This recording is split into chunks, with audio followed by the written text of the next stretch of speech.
Imamat pasal 11. Binatang yang haram dan yang tidak haram. Lalu Tuhan berfirman kepada Musa dan Harun, katanya kepada mereka, "Katakanlah kepada orang Israel begini, inilah binatang-binatang yang boleh kamu makan dari segala binatang berkaki empat yang ada di atas bumi. Setiap binatang yang berkuku belah, yaitu yang kukunya bersela panjang dan yang memamah biak, boleh kamu makan. Tetapi inilah yang tidak boleh kamu makan dari yang memamah biak atau dari yang berkuku belah, unta. Karena memang memamah biak, tetapi tidak berkuku belah, haram itu bagimu. Juga pelanduk, karena memang memamah biak, tetapi tidak berkuku belah, haram itu bagimu. Juga kelinci, karena memang memamah biak, tetapi tidak berkuku belah, haram itu bagimu. Demikian juga babi hutan, karena memang berkuku belah, yaitu kukunya bersela panjang, tetapi tidak memamah biak, haram itu bagimu. Daging binatang-binatang itu janganlah kamu makan, dan bangkainya janganlah kamu sentuh, haram semuanya itu bagimu. Inilah yang boleh kamu makan dari segala yang hidup di dalam air. Segala yang bersirip dan bersisik di dalam air, di dalam lautan, dan di dalam sungai, itulah semuanya yang boleh kamu makan. Tetapi segala yang tidak bersirip atau bersisik di dalam lautan dan di dalam sungai, dari segala yang berkeriapan di dalam air, dan dari segala makhluk hidup yang ada di dalam air, semuanya itu kejijikan bagimu. Sesungguhnya haruslah semuanya itu kejijikan bagimu. Dagingnya janganlah kamu makan, dan bangkainya haruslah kamu jijikkan. Segala yang tidak bersirip dan tidak bersisik di dalam air adalah kejijikan bagimu. Inilah yang harus kamu jijikkan dari burung-burung. Janganlah dimakan karena semuanya itu adalah kejijikan. Burung rajawali, ering janggut dan elang laut, elang merah dan elang hitam menurut jenisnya. Setiap burung gagak menurut jenisnya. Burung unta, burung hantu, camar, dan elang sikap menurut jenisnya. Burung pungguk, burung dendang air, dan burung hantu besar, burung hantu putih, burung undan, burung ering, burung ranggung, bangau menurut jenisnya, meragai dan kelelawar. Segala binatang yang merayap dan bersayap dan berjalan dengan keempat kakinya adalah kejijikan bagimu. Tetapi inilah yang boleh kamu makan dari segala binatang yang merayap dan bersayap dan yang berjalan dengan keempat kakinya, yaitu yang mempunyai paha di sebelah atas kakinya untuk melompat di atas tanah. Inilah yang boleh kamu makan dari antaranya: belalang-belalang menurut jenisnya, yaitu belalang-belalang gambar menurut jenisnya, belalang-belalang kunyit menurut jenisnya, dan belalang-belalang padi menurut jenisnya. Selainnya, segala binatang yang merayap dan bersayap dan yang berkaki empat adalah kejijikan bagimu. Semua yang berikut akan menajiskan kamu. Setiap orang yang kena kepada bangkainya menjadi najis sampai matahari terbenam, dan setiap orang yang ada membawa dari bangkainya haruslah mencuci pakaiannya, dan ia menjadi najis sampai matahari terbenam. Yakni segala binatang yang berkuku belah, tetapi tidak bersela panjang, dan yang tidak memamah biak. Haram semuanya itu bagimu, dan setiap orang yang kena kepadanya menjadi najis. Demikian juga segala yang berjalan dengan telapak kakinya di antara segala binatang yang berjalan dengan keempat kakinya, semuanya itu haram bagimu. Setiap orang yang kena kepada bangkainya menjadi najis sampai matahari terbenam. Dan siapa yang membawa bangkainya haruslah mencuci pakaiannya, dan ia menjadi najis sampai matahari terbenam. Haram semuanya itu bagimu. Inilah yang haram bagimu di antara segala binatang yang merayap dan berkeriapan di atas bumi: tikus buta, tikus, dan katak menurut jenisnya, dan landak, biawak, dan bengkarung, siput dan bunglon. Itulah semuanya yang haram bagimu di antara segala binatang yang mengeriap. Setiap orang yang kena kepada binatang-binatang itu, sesudah binatang-binatang itu mati, menjadi najis sampai matahari terbenam. Dan segala sesuatu menjadi najis kalau seekor yang mati dari binatang-binatang itu jatuh ke atasnya, perkakas kayu apa saja, atau pakaian, atau kulit, atau karung, setiap barang yang dipergunakan untuk sesuatu apapun, haruslah dimasukkan ke dalam air dan menjadi najis sampai matahari terbenam. kemudian menjadi tahir pula. Kalau seekor dari binatang-binatang itu jatuh ke dalam sesuatu belanga tanah, maka segala yang ada di dalamnya menjadi najis, dan belanga itu harus kamu pecahkan. Dalam hal itu, segala makanan yang boleh dimakan, kalau kena air dari belanga itu menjadi najis, dan segala minuman yang boleh diminum dalam belanga seperti itu menjadi najis. Kalau bangkai seekor dari binatang-binatang itu jatuh ke atas sesuatu benda, itu menjadi najis. Pembakaran roti dan anglo haruslah diremukkan, karena semuanya itu najis, dan haruslah najis juga bagimu. Tetapi mata air atau sumur yang memuat air tetap tahir, sedangkan siapa yang kena kepada bangkai binatang-binatang itu menjadi najis. Apabila bangkai seekor dari binatang-binatang itu jatuh ke atas benih apapun yang akan ditaburkan, maka benih itu tetap tahir. Tetapi apabila benih itu telah dibubuhi air, lalu ke atasnya jatuh bangkai seekor dari binatang-binatang itu, maka najislah benih itu bagimu. Apabila mati salah seekor binatang yang menjadi makanan bagimu, maka siapa yang kena kepada bangkainya menjadi najis sampai matahari terbenam. Dan siapa yang makan dari bangkainya itu, haruslah mencuci pakaiannya, dan ia menjadi najis sampai matahari terbenam. Demikian juga siapa yang membawa bangkainya, haruslah mencuci pakaiannya, dan ia menjadi najis sampai matahari terbenam. Segala binatang yang merayap dan berkeriapan di atas bumi adalah kejijikan, janganlah dimakan. Segala yang merayap dengan perutnya, dan segala yang berjalan dengan keempat kakinya, atau segala yang berkaki banyak, semua yang termasuk binatang yang merayap dan berkeriapan di atas bumi, janganlah kamu makan, karena semuanya itu adalah kejijikan. Janganlah kamu membuat dirimu jijik oleh setiap binatang yang merayap dan berkeriapan, dan janganlah kamu menajiskan dirimu dengan semuanya itu, sehingga kamu menjadi najis karenanya. Sebab akulah Tuhan Allahmu, maka haruslah kamu menguduskan dirimu, dan haruslah kamu kudus, sebab aku ini kudus. Dan janganlah kamu menajiskan dirimu dengan setiap binatang yang mengeriap dan merayap di atas bumi. Sebab akulah Tuhan yang telah menuntun kamu keluar dari tanah Mesir, supaya menjadi Allahmu. Jadilah kudus, sebab aku ini kudus. Itulah hukum tentang binatang berkaki empat, burung-burung dan segala makhluk hidup yang bergerak di dalam air, dan segala makhluk yang mengeriap di atas bumi, yakni untuk membedakan antara yang najis dengan yang tahir, antara binatang yang boleh dimakan dengan binatang yang tidak boleh dimakan. Imamat pasal 12. Pentahiran sesudah melahirkan anak. Tuhan berfirman kepada Musa demikian, katakanlah kepada orang Israel, apabila seorang perempuan bersalin dan melahirkan anak laki-laki, maka najislah ia selama 7 hari. Sama seperti pada hari-hari ia bercemar kain, ia najis. Dan pada hari yang ke-8 haruslah dikerat daging kulit katan anak itu. Selanjutnya 33 hari lamanya, perempuan itu harus tinggal menantikan pentahiran dari darah nifas. Tidak boleh ia kena kepada sesuatu apapun yang kudus, dan tidak boleh ia masuk ke tempat kudus sampai sudah genap hari-hari pentahirannya. Tetapi jikalau ia melahirkan anak perempuan, maka najislah ia selama 2 minggu, sama seperti pada waktu ia bercemar kain. Selanjutnya 66 hari lamanya, ia harus tinggal menantikan pentahiran dari darah nifas. Bila sudah genap hari-hari pentahirannya, maka untuk anak laki-laki atau anak perempuan, haruslah dibawanya seekor domba berumur 1 tahun sebagai korban bakaran, dan seekor anak burung merpati atau burung tekukur sebagai korban penghapus dosa ke pintu kemah pertemuan, dengan menyerahkannya kepada imam. Imam itu harus mempersembahkannya ke hadapan Tuhan dan mengadakan pendamaian bagi perempuan itu.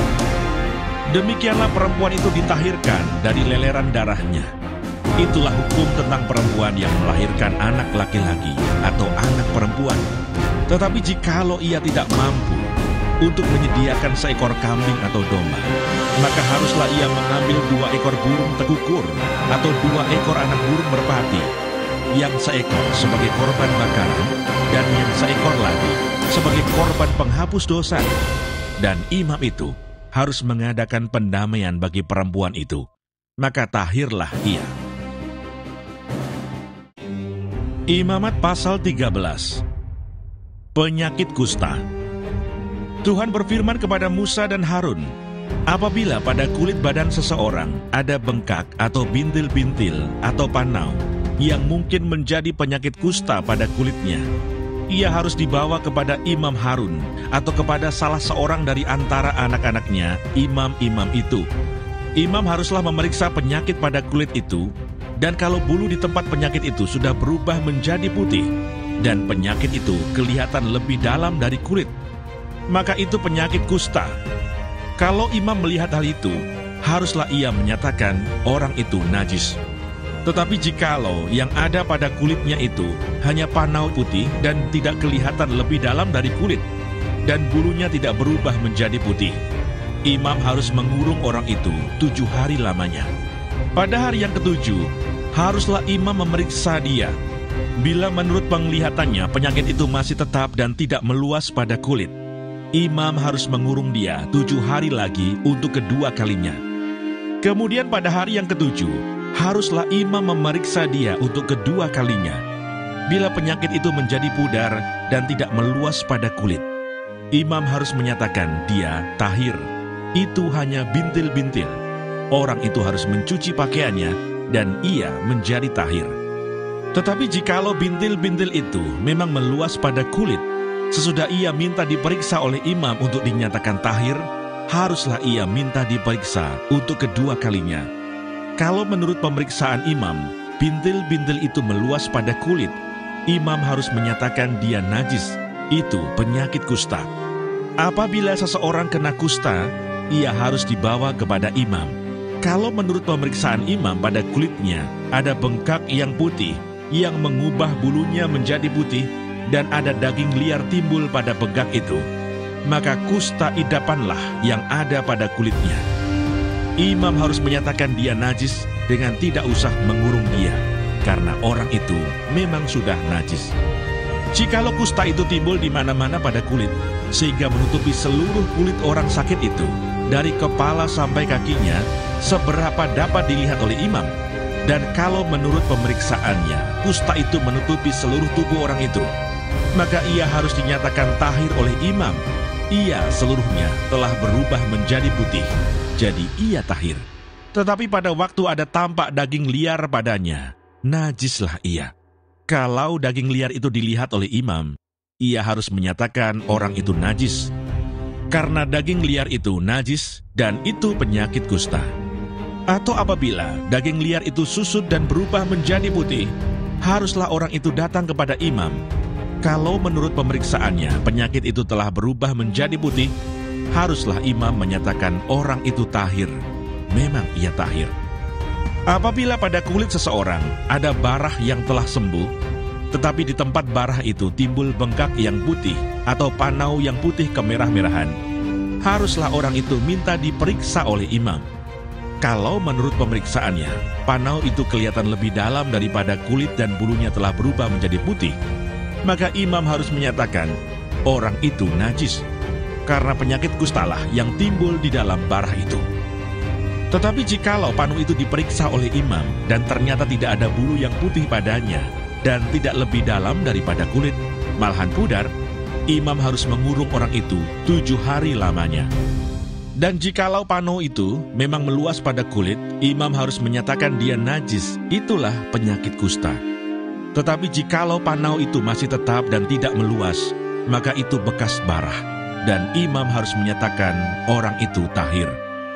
Atau apabila pada kulit seseorang ada lecur karena api, dan daging liar yang timbul pada lecur itu menjadi panau yang putih kemerah-merahan atau putih, maka imam harus memeriksa panau itu. Bila ternyata bulu pada panau itu berubah menjadi putih, dan panau itu kelihatan lebih dalam dari kulit, maka yang timbul di dalam lecur itu adalah penyakit kusta, dan imam harus menyatakan orang itu najis. Itu penyakit kusta. Tetapi jikalau menurut pemeriksaannya tidak ada pada panau itu bulu yang putih dan panau itu tidak lebih dalam daripada kulit, malahan pudar, imam harus mengurung orang itu 7 hari lamanya. Pada hari yang ke-7, imam harus memeriksa lagi dia. Jikalau panau itu memang meluas pada kulit, maka haruslah imam menyatakan dia najis. Itu penyakit kusta. Tetapi jikalau panau itu masih tetap dan tidak meluas pada kulit, malahan pudar, maka itu bengkak lecur, dan imam harus menyatakan dia tahir, sebab itu bekas lecur. Apabila seorang laki-laki atau perempuan mendapat penyakit pada kepala atau pada janggut, imam harus memeriksa penyakit itu. Bila itu kelihatan lebih dalam dari kulit dan ada padanya rambut halus yang kuning, maka imam harus menyatakan orang itu najis, karena itu kudis kepala, yakni kusta kepala atau kusta janggut. Dan apabila menurut pemeriksaannya penyakit kudis itu tidak kelihatan lebih dalam dari kulit dan tidak ada padanya rambut yang hitam, maka imam harus mengurung orang yang kena penyakit kudis itu 7 hari lamanya. Pada hari yang ke-7, imam harus memeriksa penyakit itu. Bila ternyata kudis itu tidak meluas dan tidak ada rambut yang kuning padanya, dan kudis itu tidak kelihatan lebih dalam dari kulit, maka orang itu harus bercukur. Hanya tempat kudis itu tidak boleh dicukurnya.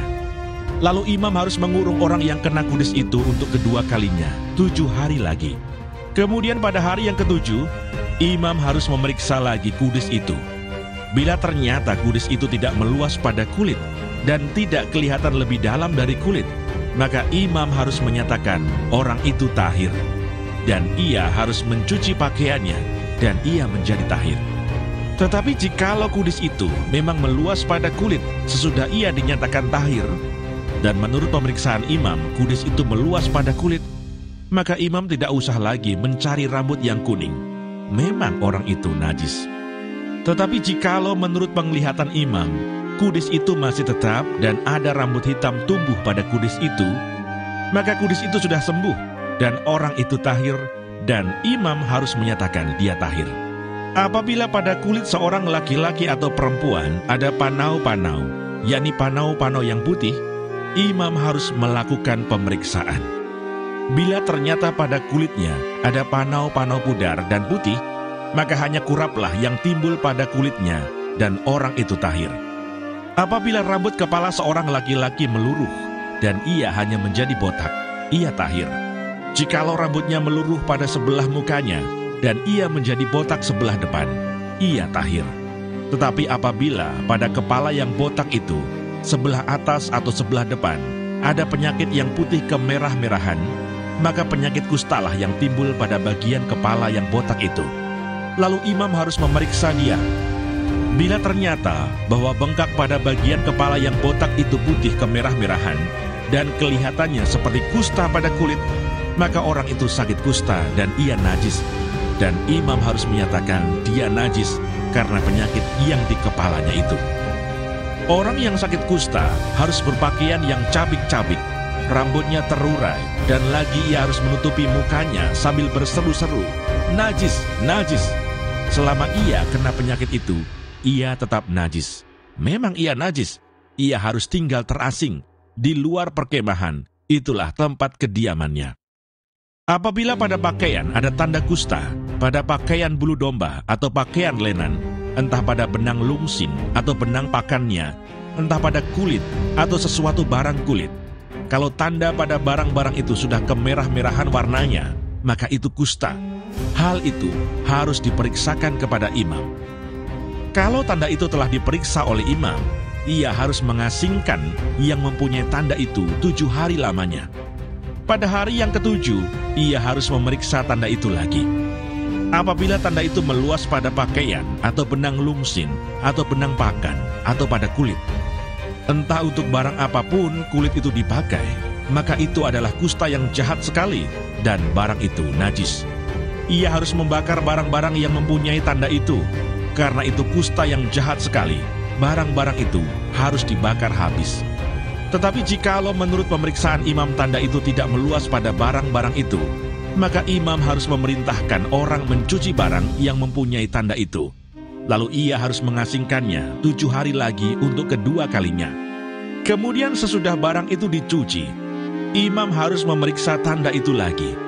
Bila ternyata rupa tanda itu tidak berubah, biarpun itu tidak meluas, maka barang itu najis, dan engkau harus membakarnya habis, karena tanda itu semakin mendalam pada sebelah belakang atau sebelah muka.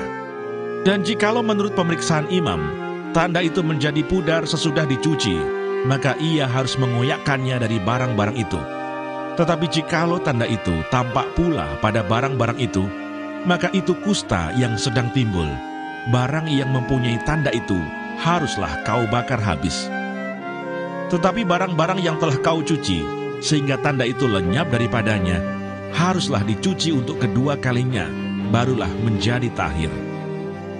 Itulah hukum tentang kusta yang ada pada pakaian bulu domba, atau lenan, atau pada benang lungsin, atau pada benang pakan, atau pada setiap barang kulit, untuk menyatakan tahir atau najisnya.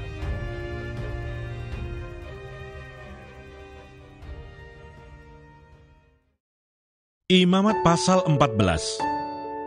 Tuhan berfirman kepada Musa, inilah yang harus menjadi hukum tentang orang yang sakit kusta pada hari pentahirannya. Ia harus dibawa kepada imam, dan imam harus pergi keluar perkemahan.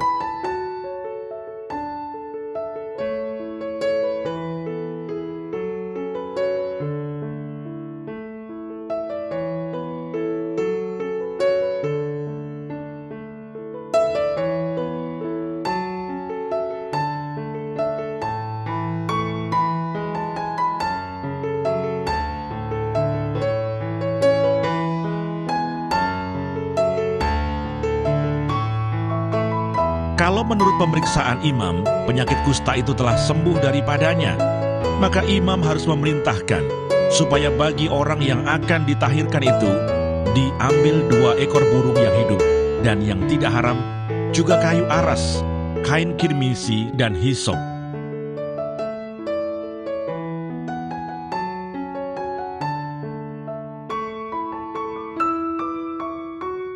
Imam harus memerintahkan supaya burung yang seekor disembelih di atas belanga tanah berisi air mengalir.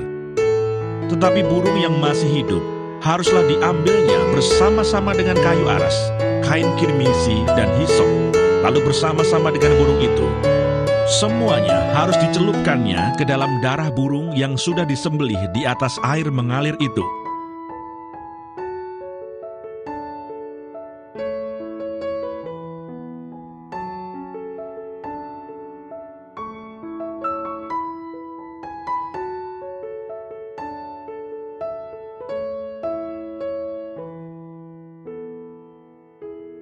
Kemudian ia harus memercik 7 kali kepada orang yang akan ditahirkan dari kusta itu, dan dengan demikian mentahirkan dia.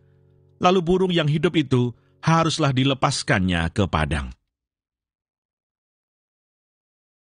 Orang yang akan ditahirkan itu haruslah mencuci pakaiannya, mencukur seluruh rambutnya, dan membasuh tubuhnya dengan air, maka ia menjadi tahir. Sesudah itu ia boleh masuk ke dalam perkemahan, tetapi harus tinggal di luar kemahnya sendiri 7 hari lamanya. Maka pada hari yang ke-7, ia harus mencukur seluruh rambutnya, rambut kepala, janggut, alis, bahkan segala bulunya harus dicukur, pakaiannya dicuci, dan tubuhnya dibasuh dengan air. Maka ia menjadi tahir. Pada hari yang ke-8, ia harus mengambil 2 ekor domba jantan yang tidak bercela, dan 1 ekor domba betina berumur setahun yang tidak bercela, dan 3/10 eva tepung yang terbaik diolah dengan minyak sebagai korban sajian, serta 1 log minyak. Imam yang melakukan pentahiran itu harus menempatkan orang yang akan ditahirkan bersama-sama dengan persembahannya di hadapan Tuhan, di depan pintu kemah pertemuan. Dan ia harus mengambil domba jantan yang 1 ekor dan mempersembahkannya sebagai tebusan salah bersama-sama dengan minyak yang 1 log itu, dan ia harus mempersembahkannya sebagai persembahan unjukan di hadapan Tuhan. Domba jantan itu harus disembelihnya di tempat orang menyembelih korban penghapus dosa, dan korban bakaran di tempat kudus, karena korban penebus salah. Begitu juga korban penghapus dosa adalah bagian imam, itulah bagian maha kudus. Imam harus mengambil sedikit dari darah tebusan salah itu dan harus membubuhnya pada cuping telinga kanan dari orang yang akan ditahirkan, dan pada ibu jari tangan kanan, dan pada ibu jari kaki kanannya. Imam harus mengambil sedikit dari minyak yang 1 log itu, dan menuangnya ke telapak tangan kiri imam sendiri. Ia harus mencelupkan jari kanannya ke dalam minyak yang di telapak tangan kirinya itu, dan sedikit dari minyak itu haruslah dipercikkannya dengan jarinya 7 kali di hadapan Tuhan. Dari minyak selebihnya imam harus membubuh sedikit pada cuping telinga kanan orang itu, pada ibu jari tangan kanannya, dan pada ibu jari kaki kanannya, di tempat mana darah tebusan salah dibubuhkan. Dan apa yang tinggal dari minyak itu haruslah dibubuhnya pada kepala orang yang akan ditahirkan. Dengan demikian imam mengadakan pendamaian bagi orang itu di hadapan Tuhan. Imam harus mempersembahkan korban penghapus dosa, dan dengan demikian mengadakan pendamaian bagi orang yang akan ditahirkan dari kenajisannya. Dan sesudah itu, ia harus menyembelih korban bakaran. Kemudian imam harus mempersembahkan korban bakaran dan korban sajian di atas mezbah. Dengan demikian imam mengadakan pendamaian bagi orang itu, maka ia menjadi tahir. Tetapi jikalau orang itu miskin dan tidak mampu, ia harus mengambil domba jantan seekor saja sebagai tebusan salah untuk persembahan unjukan, supaya diadakan pendamaian bagi orang itu. Juga 1/10 eva tepung yang terbaik diolah dengan minyak untuk korban sajian, dan 1 log minyak. Dan lagi 2 ekor burung tekukur atau 2 ekor burung merpati sekadar kemampuannya, yang seekor harus menjadi korban penghapus dosa, dan yang seekor lagi menjadi korban bakaran. Pada hari yang ke-8, ia harus membawa semuanya untuk pentahirannya kepada imam ke depan pintu kemah pertemuan di hadapan Tuhan. Kemudian imam harus mengambil domba tebusan salah dan minyak yang 1 log itu, lalu imam harus mempersembahkan semuanya sebagai persembahan unjukan di hadapan Tuhan. Ia harus menyembelih domba tebusan salah, dan imam harus mengambil sedikit dari darah tebusan salah itu dan membubuhnya pada cuping telinga kanan orang itu, dan pada ibu jari tangan kanan dan ibu jari kaki kanannya. Dan imam harus menuang sedikit dari minyak itu ke telapak tangan kirinya sendiri. Lalu sedikit dari minyak itu haruslah dipercikkan oleh imam dengan jari kanannya 7 kali di hadapan Tuhan. Kemudian imam harus membubuh sedikit dari minyak itu pada cuping telinga kanan dari orang yang akan ditahirkan, pada ibu jari tangan kanannya dan pada ibu jari kaki kanannya, di tempat mana dibubuhi darah tebusan salah itu. Dan minyak selebihnya haruslah dibubuhnya pada kepala orang yang akan ditahirkan, supaya diadakan pendamaian bagi orang itu di hadapan Tuhan. Lalu ia harus mempersembahkan seekor dari kedua burung tekukur atau anak burung merpati yang dibawa orang itu sekadar kemampuannya, yang seekor sebagai korban penghapus dosa, dan yang seekor lagi sebagai korban bakaran di samping korban sajian. Dengan demikian imam mengadakan pendamaian bagi orang yang akan ditahirkan di hadapan Tuhan. Itulah hukum tentang pentahiran seorang yang kena kusta yang tidak mampu. Tuhan berfirman kepada Musa dan Harun, "Apabila kamu masuk ke tanah Kanaan yang akan kuberikan kepadamu menjadi milikmu, dan aku mendatangkan tanda kusta di sebuah rumah di negeri milikmu itu, maka pemilik rumah itu harus datang memberitahukannya kepada imam, 'Ada kelihatan seperti tanda kusta di rumahku.' Maka imam harus memerintahkan supaya rumah itu dikosongkan sebelum ia datang memeriksa tanda kusta itu, supaya jangan menjadi najis segala yang ada di dalam rumah itu. Dan sesudah itu, barulah imam datang untuk memeriksanya. Kalau menurut pemeriksaannya, tanda pada dinding rumah itu merupakan lekuk-lekuk yang kehijau-hijauan atau kemerah-merahan warnanya, yang kelihatan lebih dalam dari permukaan dinding itu, imam harus keluar dari rumah itu, lalu berdiri di depan pintu rumah, dan menutup rumah itu 7 hari lamanya. Pada hari yang ke-7, imam harus datang kembali. Kalau menurut pemeriksaannya, tanda kusta itu meluas pada dinding rumah, maka imam harus memerintahkan supaya orang mengungkit batu-batu yang kena tanda itu dan membuangnya keluar kota ke suatu tempat yang najis. Dan ia harus mengikis rumah itu sebelah dalam berkeliling, dan kikisan lepa itu haruslah ditumpahkan keluar kota ke suatu tempat yang najis. Dan orang harus mengambil batu-batu lain, lalu memasangnya sebagai pengganti batu-batu tadi, dan harus mengambil lepa lain dan melepa rumah itu.